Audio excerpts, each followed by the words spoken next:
The leader కార్యక్రమంలో ఈరోజు మన గెస్ట్ మంచిర్యాల కార్పొరేషన్లోని 50వ డివిజన్ కార్పొరేటర్ బొట్ల అనితా సత్యనారాయణ మనతో పాటు ఉన్నారు. వారిని మరిన్ని వివరాలు అడిగి తెలుసుకున్నాం. వారి రాజకీయ ప్రస్థానం ఎలా కొనసాగిందో తెలుసుకునే ప్రయత్నం చేద్దాం. ముందుగా కంగ్రాచులేషన్స్ అన్న. ముందుగా మీ రాజకీయాలకు రావడానికి కారణాలు ఏంటి? మీ రాజకీయ ప్రస్థానం ఎలా కొనసాగింది? ఏ ఛానల్ ప్రేక్షకులకు నమస్కారాలు. నేను చిన్నప్పటి నుంచి కూడా రాజకీయంలో అంటే స్టూడెంట్స్ ఆర్గనైజేషన్లో నేను చురుకుగా పాల్గొన్నా.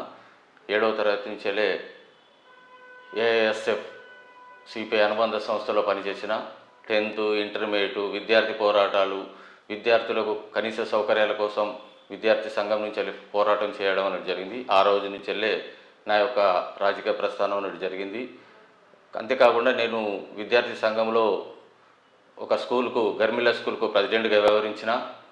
తర్వాత డిగ్రీ కాలేజీకి వచ్చిన తర్వాత కూడా విద్యార్థి సంఘ లీడర్గా ఉండి అనేకమైనటువంటి సమస్యలను అడిషనల్ సెక్షన్ కానీ, అడిషనల్ విద్యార్థులకు సీట్లు ఇప్పించడం కానీ, డొనేషన్లు లేకుండా స్కాలర్షిప్లు ఇప్పించడం కానీ నేను ఎంతో విద్యార్థులకు మేలు చేసి వాళ్ళ యొక్క పోరాటాలతో ప్రభుత్వాన్ని కూడా కదిలించినటువంటి సందర్భాలు ఉన్నాయి.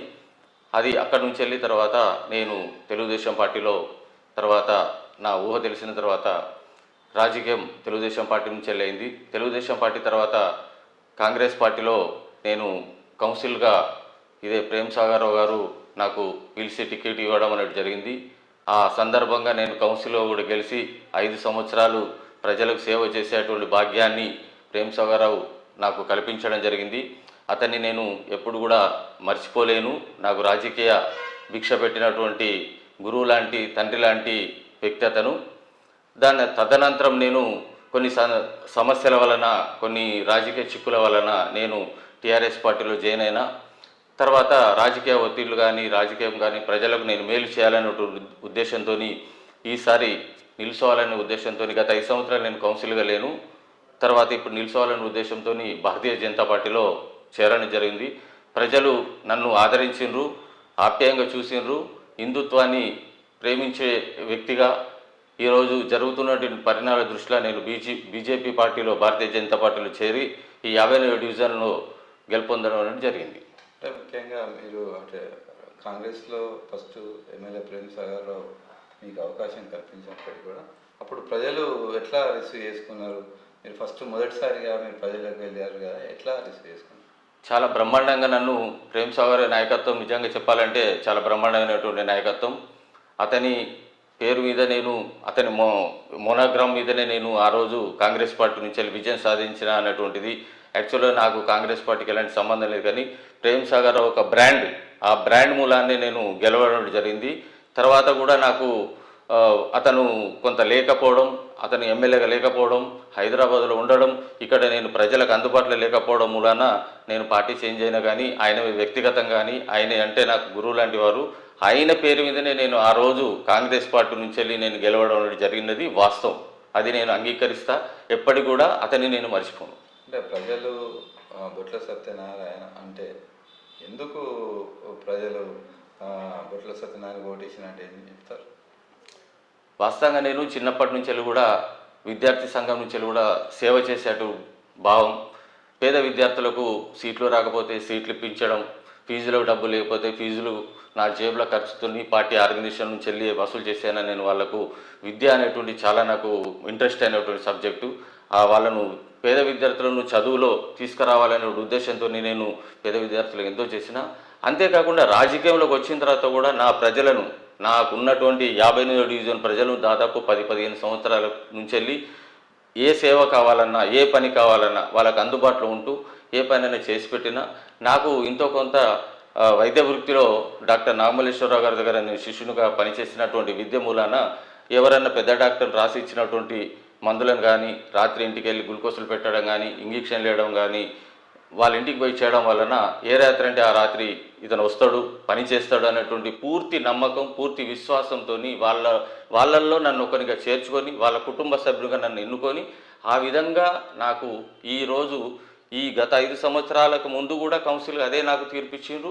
ఇప్పుడు 58వ డివిజన్లో కూడా ఆత్మీయంగా అదే సేవ దృక్పథంతో నాకు మళ్ళీ ఏ పార్టీలో ఉన్నప్పటికీ కూడా కానీ బొట్ల సత్యం అనేటువంటి సేవ ఏ రాత్రి అంటే ఆ రాత్రి పిలిస్తే వస్తాడనేటువంటి భావనతోని ఆయన మనకు అందుబాటులో ఉంటాడు. ప్రశ్నించే హక్కు కూడా మనకు ఆయన మీద ఉంటుంది.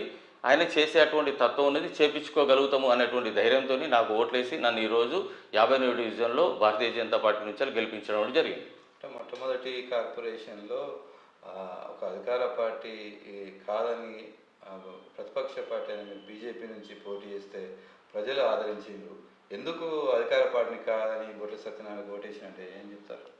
వాస్తవంగా అధికార పార్టీ ఉన్నప్పటికీ కూడా నా మీద ఉన్నటువంటి ప్రేమ నమ్మకం మీదనే ఈరోజు భారతీయ జనతా పార్టీకి పట్టం కట్టారు. నాకు భారతీయ జనతా పార్టీలో ఉన్నప్పటికీ కూడా నా వైపు కొంత ఉంది. రెండోది ఏంటంటే మా డివిజన్లో మాడివారిస్ కానీ కోమట్లు కానీ బిజినెస్ రంగంలో హిందుత్వానికి ఈరోజు ప్రేమించేటువంటి తత్వం ఉన్నటువంటి సెంటరు మంచిర్యాలకు గుండెకాయ లాంటి ప్రాంతం. అన్ని సెంటర్లు వివిధ ప్రాంతాల నుంచి వెళ్ళి ఆ ముఖ్య పాయింట్కి వచ్చి వ్యాపారాలు చేసుకుంటారు. రాజస్థాన్ నుంచి వెళ్ళి కానీ గుజరాత్ నుంచి వెళ్ళి కానీ మహారాష్ట్ర నుంచి వెళ్ళి కానీ అక్కడికి వచ్చి స్థిరపడ్డటువంటి వాళ్ళు బాగా మంది ఉన్నారు. ఈరోజు భారతదేశం అంతా హిందుత్వం వైపు చూస్తుంది. ఇక్కడ చేసేటువంటి బిజినెస్దారులందరూ కూడా భారతీయ జనతా పార్టీ ప్రభుత్వంలో ఉన్నటువంటి వాళ్ళు ఇంకా నేను భారతీయ జనతా పార్టీ ఉండడం మూలన నా యొక్క సేవ ప్లస్ నాకు పార్టీ తోడై ఇంకా అధిక మెజార్టీతో నన్ను ప్రజలు ఆదరించిండ్రు, గెలిపించిండ్రు. అంటే ప్రధానంగా మంచిర్యాల కార్పొరేషన్లో పట్టణం అనేది కీలకంగా ఉంది. ఆ పట్టణంలో వ్యాపార సముదాయాల్లో మాత్రం మీ డివిజన్ ఉంది. కానీ ఈ వ్యాపారస్తులు అందరూ గతంలో ఎమ్మెల్యేకు సహకరించలేదు, అప్పుడు బీజేపీ వైపు, ఇప్పుడు కూడా మళ్ళీ కార్పొరేటర్లు కూడా మీకు అవకాశం కల్పించారు. మీరు వాళ్ళ దగ్గర నుంచి ఎలాంటి సమస్యలు తెలుసుకున్నారు, వాళ్ళకి ఏం చేయబోతున్నారు? నేను ముఖ్యంగా ఇక్కడ ఉన్నటువంటి ఎమ్మెల్యే గారికి వ్యతిరేకత కాదు. వారు చాలా విజ్ఞానవంతులు, వాళ్ళు ఒక విజన్ ఉన్నటువంటి వ్యక్తి. కానీ నన్ను ఈ మెయిన్ రోడ్లో ఈ గుండెకాయ లాంటి ప్రాంతంలో ఎందుకోవాలంటే ప్రజలకు అతి సమీపంలో ఉన్నటువంటి వ్యక్తి, దగ్గరలో ఉన్నటువంటి వ్యక్తిని చూసి ఎన్నుకుంటే రేపు మన వాడ అభివృద్ధి చెందుతుంది, మనకు ఏదైనా అవసరం ఉన్నా కూడా అందుబాటులో ఉంటారు అనేటువంటి ఏకైక విషయంలో నన్ను ఎన్నుకోవడం జరిగింది. ఇక్కడ అధికార పార్టీ భారతీయ జనతా పార్టీని అక్కడ చూడలేదు ఎవరు కూడా. ఎమ్మెల్యే గారిని ప్రత్యేకంగా దృష్టిలో ఉంచుకున్నారు.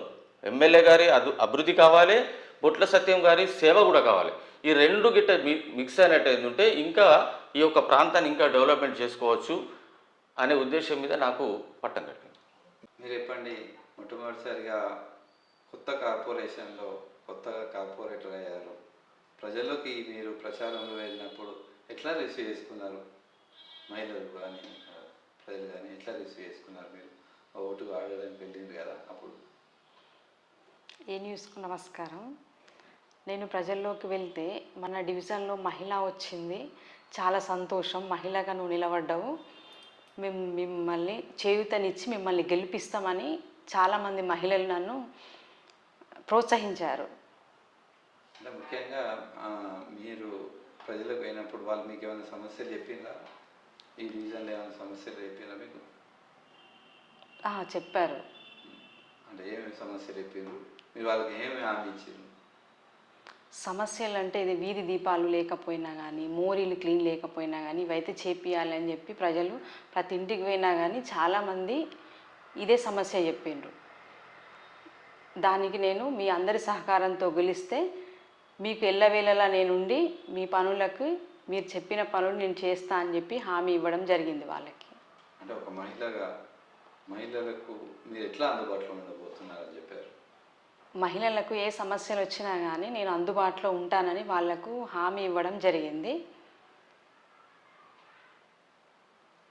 నచ్చింది చెప్పు, ఏం కాదు, బాధేమి కట్ చేస్తాం. డాక్టర్ గ్రూప్ సంఘాలలో ఉన్నాం కనుక దాంట్లో ఉన్నటువంటి సమస్యల మూలన అప్పుడే నాకు తెలిసినటువంటి సమస్యలు ఉన్నాయి. అవి కాకుండా ఇప్పుడు ఇంకా తిరిగిన కనుక వాళ్ళ సమస్యలు ఇంకా ఉధృతంగా ఏదైనా సమస్య తీర్చడానికి నా వంతు ప్రయత్నం చేస్తా. నా పాలకవర్గం మిత్రులందరితో కూడా కలిసి నేను వారి సహాయ సహకారాలు కూడా తీసుకున్నా, నా భర్త సహాయ సహకారాలు కూడా తీసుకొని నేను సమస్యను సాల్వ్ చేయడానికి ప్రయత్నం చేస్తాను. మహిళల తరపు నుంచి డ్వాక్రా సంఘాలు ఉన్నాయి మా వాడలో. డ్వాక్రా సంఘాలకు ఎలాంటి సమస్యలు ఉన్నా కానీ నేను చేయూతనిస్తూ ఆ సమస్యలను తీరుస్తా అని నేను వాళ్ళకి మహిళలకు మాట ఇవ్వడం జరిగింది. అలాగే నా భర్త సహకారంతో కూడా నేను వాళ్ళకి ఏ పనులైనా మీరు చెప్తే నేను చేస్తా అని వాళ్ళకు చెప్పడం జరిగింది. ఫైనల్గా ఈ ఆ, మార్కెట్ మీ 59వ డివిజన్లో మీరు ప్రధానంగా ఇక్కడ ఏం సమస్యలు ఉన్నాయి, మీరు గుర్తించిన ఏంటి, మీరు రేపు ఈ డివిజన్ అభివృద్ధికి ఇంకేం చేయబోతుంది? వాస్తవంగా ఇది మంచిర్యాలకు ఒక గుండెకాయ లాంటి ప్రాంతం. ఇక్కడ చేయవలసింది ఏంటంటే మెయిన్గా డ్రైన్ సిస్టమ్ అనేటువంటిది పూర్తిగా అస్తవ్యవస్థమైంది.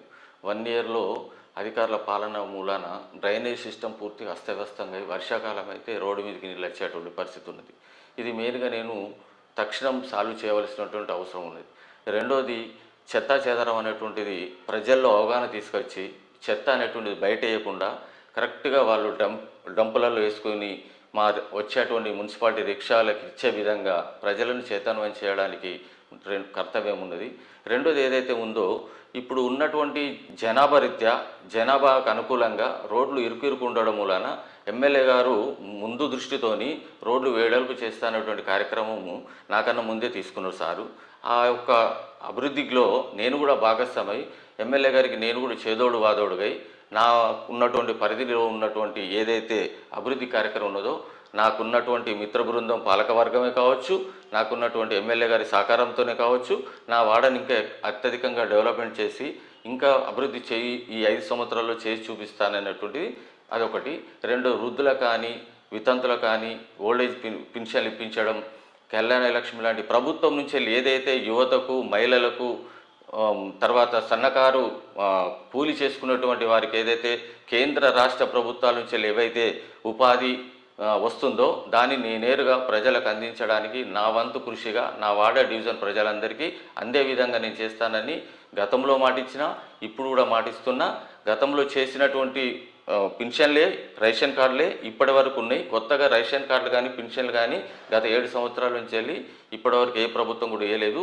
ఇప్పుడు గిట్ట రాష్ట్ర ప్రభుత్వం కేంద్ర ప్రభుత్వం ఇలాంటి పథకాలు గిట్ట ఏమైనా వచ్చినట్టయిందంటే మొట్టమొదట నా 50వ డివిజన్లో ఉన్నటువంటి ప్రజలకు ఇప్పించడానికి నా వంతు కృషి ఎమ్మెల్యే గారి సహకారం కూడా తీసుకొని చేస్తానని నేను ఈ సందర్భంగా తెలియజేస్తున్నాను. అంటే ముఖ్యంగా మీ 50వ డివిజన్ చూసినట్టయితే 50వ డివిజన్లో వివిధ రాష్ట్రాల నుంచి వచ్చిన వాళ్ళు ఉంటారు. వీళ్ళందరూ కాదని మీకు అధికార పార్టీ నుంచి పోటీ ఉన్నప్పటికీ కూడా వీళ్ళందరూ బొట్ల సత్యనారాయణ ఎందుకు నమ్మి ఓటేసిన అంటే ఏం చెప్తారు? వాస్తవంగా వాళ్ళకు నమ్మకం కలిగించే విధంగానే నేను పనిచేసిన కనుక వాళ్ళ నమ్మకాన్ని వమ్ము చేయడం అనేటువంటి ఉద్దేశం వాళ్ళకు కూడా కల్పించిన కనుక నాకు వాళ్ళు ఈ మెజార్టీతోని ఇవ్వడం అనేది జరిగింది. అంటే ఫైనల్గా మీ 50వ డివిజన్ ప్రజలకు మీరేం చెప్తారు?